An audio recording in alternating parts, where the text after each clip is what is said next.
लाठीचार्ज करण्याचे आदेश कोणी दिले होते तर देवेंद्र फडणवीसांनी दिले होते. जरांगे पाटलाचं आणि मुख्यमंत्र्यांचं नेमकं काय बोलणं झालं होतं? जरांगे पाटील आज अडून का बसलेले आहेत? हे म्हणतात की आम्ही 10% दिले. हो, 10% दिलेत, पण ते कसे दिलेत, काय मुद्दे आहेत त्याच्यामध्ये?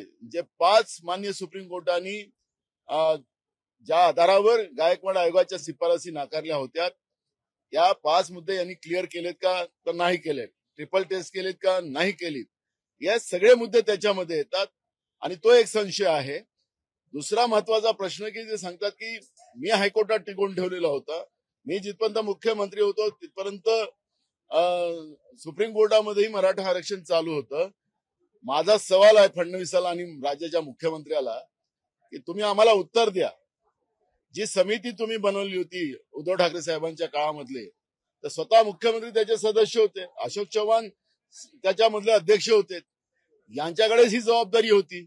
मग अशोक चव्हाण, अजित पवार, एकनाथ शिंदे त्या समितीचे सदस्य होते, हेच लोक टिकवू शकले नाहीत. आज तिथं मांडीला मांडी लावून बसलेले आहेत.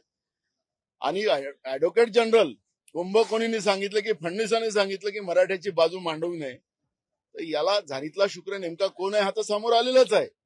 पण ज्या पद्धतीनं मराठ्यांना आरक्षणाच्या नावानं आणि एकीकडे कुणबी प्रमाणपत्र देऊन ओबीसी मध्ये त्या पद्धतीचा ओबीसी आरक्षणाला धक्का लावणं, हा नेमका महाराष्ट्रामध्ये काय चित्र चाललेलं आहे हे आता सरकारला स्पष्ट करावं लागेल.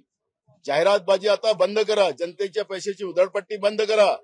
पण शाहू फुले आंबेडकर विचाराला जी काळीमा लावण्याचं पाप तुम्ही करतात, त्या विषयावर आता तुम्हाला स्पष्टीकरण द्यायचे दिवस आलेले आहेत. आरोप प्रत्यारोप तुम्ही मागचं काय झालं ते सांगत बसता, तर तुमच्याकडेच आता ते सगळे लोक आहेत. म्हणून आता तुमची जबाबदारी वाढलेली आहे, सरकारची जबाबदारी वाढलेली आहे. महाराष्ट्राच्या जनतेसमोर सरकारने मांडावी ही भूमिका आता काँग्रेस पक्षाची आहे आणि मी त्या पद्धतीचं सरकारला धारेवर पकडणार.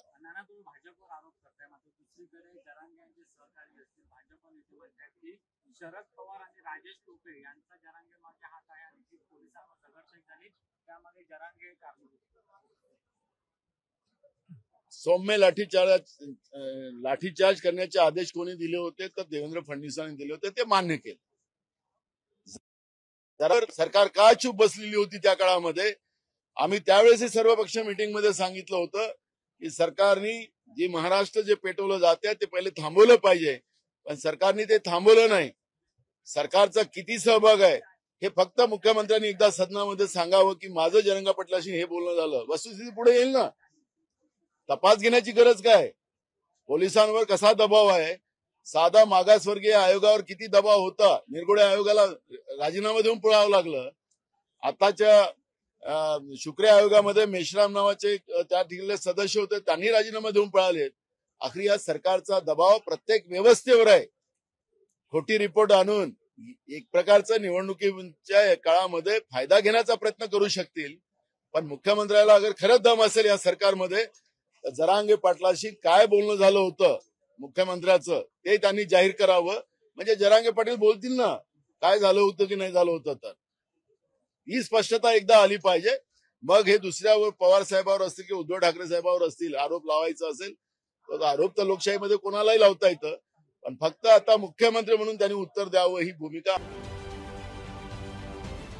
राजकारणातील प्रत्येक अचूक बातमीचे सर्वात आधी अपडेट्स मिळवण्यासाठी सरकारनामाच्या सर्व सोशल मीडिया प्लॅटफॉर्मला लाईक, फॉलो आणि सबस्क्राईब करा. तसंच सर्व नोटिफिकेशनसाठी बेल आयकॉन प्रेस करायला विसरू नका.